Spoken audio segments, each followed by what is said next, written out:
কেরে মিম, নদীর ধারে তুমি বসে কি করছ? আম চালানি করবো তাই এখানে বসে আছি। আম ঝালা করবা তুমি? হ্যাঁ। এমন জায়গায় বসেছো বুঝছো, এত সুন্দর।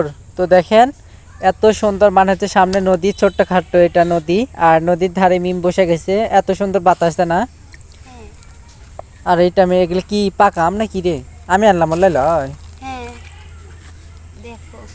জগে সে ডুবাইছে অনেকগুলাই, মানে পাইছি একটু, মানে আটির আম যেগুলো হয় সেগুলো পাকতে শুরু করেছে আমাদের নগাতে।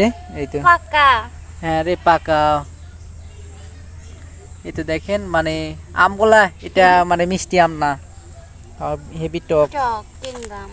অনেকে আম্বল বলে, অনেকে টক বলে, আমরা আম্বলি বলি, গ্রামের মানুষ টক বলি না। তো লাও, চিলাও। তো আপনারা সবাই দেখতে থাকবেন আমাদের আম ঝালা কিভাবে করি আর কিভাবে খাই। নতুন বছরের নতুন জিনিস, ও টকটা না, সেই টক।